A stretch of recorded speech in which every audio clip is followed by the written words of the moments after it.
I welcome you to learn English. அவர் என்ன பேசினாலும் நான் கண்டுகொள்ள மாட்டேன். இதை நீங்கள் இங்கிலீஷில் சொல்ல போகிறீங்க. இங்கே நான் ஒரு சென்டென்ஸ் கொடுத்துருக்கேன், பட் மிடில் இருக்கிற வேர்ட்ஸை நான் கீழே ஆப்ஷன்ஸாக கொடுத்துருக்கேன். நீங்கள் கீழே இருக்கிற ஆப்ஷன்ஸை பார்க்காம அந்த சென்டென்ஸை ஃபில் பண்ண முடியுதாங்கிறத செக் பண்ணி பாருங்கள். உங்களால் முடியுதா, அந்த வார்த்தை என்ன வார்த்தையாக இருக்கும் அப்படிங்கிறது தெரியுதா அப்படிங்கிறத ஆப்ஷன்ஸை பார்க்காம சொல்ல முடியுதான்னு பாருங்கள். தென் எந்த ஆப்ஷன் கரெக்ட், 3 ஆப்ஷன்ஸில் எந்த ஆப்ஷன் கரெக்ட் அப்படிங்கிறத ஆன்சர் கண்டுபிடிக்கிற ஒவ்வொரு தடவையும் வீடியோ பாஸ் பண்ணிவிட்டு கண்டுபிடிங்க. ஆன்சர் தென் ஃபியூ செகண்ட்ஸில் டிஸ்பிளே ஆகும். I welcome you to this channel சென்டாக்ஸ். உங்களுடைய ஸ்போக்கன் இங்கிலீஷ் ஸ்கில் டெவலப் பண்ணுறதுக்கு வீடியோஸ் அப்லோட் பண்ணிட்டு வரேன். ப்ராக்டிஸ் பண்ணிகிட்டே இருங்க, கண்டிப்பாக டெவலப்மெண்ட் இருக்கும். வீடியோ பாஸ் பண்ணிவிட்டு ஆப்ஷன்ஸ் பார்க்காம இந்த சென்டென்ஸை சொல்கிறதுக்கு ட்ரை பண்ணுங்கள். தென் எந்த ஆப்ஷன் கரெக்ட் அப்படிங்கிறத கண்டுபிடிங்க. ஆன்சர் ஃபியூ செகண்ட்ஸில் டிஸ்பிளே ஆகும். Last option is the correct answer. Whatever he speaks, I do not bother. Bother அப்படின்னா கண்டுகொள்ள மாட்டேன். இங்கே ஸ்பீக்ஸ் அப்படின்னு ஏன் வருது? இது ஒரு முக்கியமான simple present tense rule. So இந்த சென்டென்ஸ் ப்ரெசன்ட் டென்ஸில் இருக்குது. ஹீ அப்படின்னு சிங்குலர் ஃபார்ம் வந்திருக்கு, singular subject. He, she, it இந்த மாதிரி சிங்குலர் சப்ஜெக்ட் வந்துச்சுன்னா அதை ஃபாலோ பண்ணுற வேர்போட எஸ் ஆட் பண்ணணும். That is the present tense rule. Bird flies, FLIES, bird flies. Boy writes, WRITES. இந்த மாதிரி சிங்குலர் வந்துச்சுன்னா வேர்போட எஸ் ஆட் பண்ணணும். இது சிம்பிள் ப்ரெசன்ட் டென்ஸில் எழுதுகிறப்ப மட்டும் இந்த ரூலை கண்டிப்பாக ஃபாலோ பண்ணணும். ப்ளூரல் வந்துச்சுன்னா வேர்போட எஸ் ஆட் பண்ண தேவையில்லை, அதே வேர்பை யூஸ் பண்ணணும். அம்மா தனது மகளை சீக்கிரமாக காலையில் எழும்படி கேட்டுக்கொண்டார். மதர் ஆஸ்க்டு அப்படின்னு அந்த சென்டென்ஸ் ஆரம்பிக்குது. மிடில் இருக்கிற அந்த வார்த்தைகள் என்ன அப்படிங்கிறத கண்டுபிடிங்க. ஆப்ஷன்ஸ் பார்க்காம சொல்லி பாருங்கள். தென் 3 ஆப்ஷன்ஸில் எந்த ஆப்ஷன் கரெக்ட் அப்படிங்கிறத வீடியோ பாஸ் பண்ணிவிட்டு கண்டுபிடிங்க. ஆன்சர் ஃபியூ செகண்ட்ஸில் டிஸ்பிளே ஆகும்.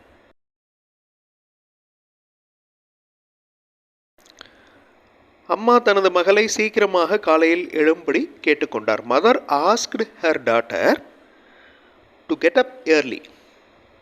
ஓகே, ஹிஸ் டாட்டர் அப்படின்னு வராது, மதர் அப்படிங்கிறதுனால அந்த இடத்துல ஹிஸ் வராது. So second option wrong. Daughter to get up earlier.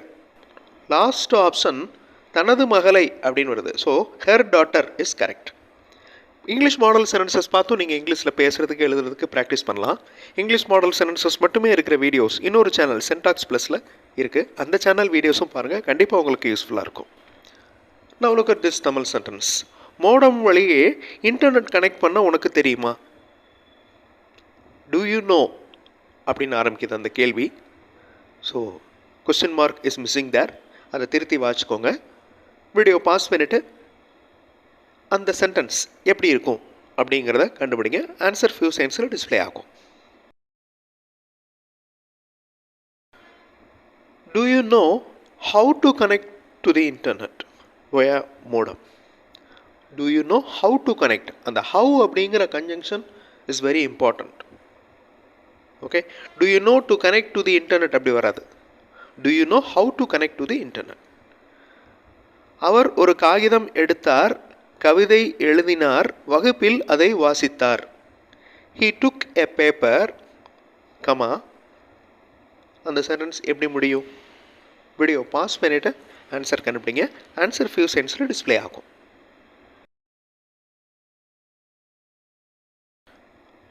He took a paper. அவர் ஒரு காகிதம் எடுத்தார். took அப்படிங்கிறது simple past tense. So take, took. அப்போ அடுத்ததும் பாஸ்ட் டென்ஸில் தானே இருக்கணும். கவிதை எழுதினார் அப்படின்னு வருது. ரோட் எ போயம். டபிள்யூவை சைலண்ட்டாக வாசிக்கணும். Road, road a poem. He took a paper, wrote a poem and அடுத்த வார்த்தையை எப்படி வாசிக்கணும்? READ. ஸோ இந்த சென்டென்ஸ் சிம்பிள் பாஸ்ட் டென்ஸில் இருக்குது. அப்போ அந்த READ அப்படிங்கிற வேர்டை ரீடு அப்படின்னு வாசிக்கக்கூடாது. ரீடுன்னு வாசித்தா அது ப்ரெசன்ட் டென்ஸ். ஸோ ரெட் அப்படின்னு வாசிக்கணும். பட் ஸ்பெல்லிங் அதே ஸ்பெல்லிங் தான், ஆனால் வாசிக்கிறப்ப பாஸ்ட் டென்ஸை மென்ஷன் பண்ணுறதுக்கு ரெட் அப்படின்னு வாசிக்கணும். And read it to the class. நான் இளம் வயதில் காட்டிற்கு போயிருக்கிறேன். காட்டில் இருந்திருக்கிறேன். அதை எப்படி சொல்கிறது? இந்த ஹேட் பீன் யூஸ் பண்ணியிருக்கோம் பாருங்கள். Okay, I had been. அப்போ எப்போ நடந்ததை சொல்கிறதுக்கு நம்ம யூஸ் பண்ணியிருக்கோம் அந்த ஹேட் பீன்.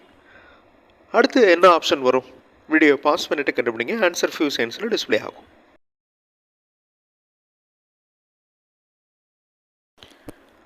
காட்டிற்கு போயிருக்கிறேன். To the forest. I had been to the forest when I was very young. That's the correct answer. மொத்த ஆப்ஷன்ஸ் மேட்ச் ஆகாது. Next question. எனக்கு என்னுடைய புத்தகங்களை எங்கே வைப்பது என்று தெரியவில்லை. I do. தெரியவில்லை அப்படின்னு வருது. ஸோ நாட் கண்டிப்பாக வரணும். Last two options. I do not know where. அந்த வேர் பாருங்கள், WHERE. வேர் அப்படிங்கிறது எங்கே அப்படின்னு அர்த்தம். இன்னொரு வேர் பி வேர்ப். ஸோ அது வராது. ஸோ வேர் அப்படிங்கிறது தான் கரெக்ட். WHERE தான் கரெக்ட். இந்த வேர் தான் ஹோமோஃபோன்ஸ்.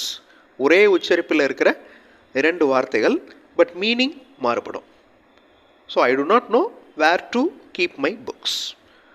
ஒரு இன்ட்ரெஸ்டிங்கான எக்ஸசைஸ், சென்டென்ஸ் ஃபில்லிங் எக்ஸசைஸ் பண்ணோம். அடுத்த வீடியோவில் இன்னொரு இன்ட்ரெஸ்டிங்கான எக்ஸசைஸோடு பார்க்கலாம்.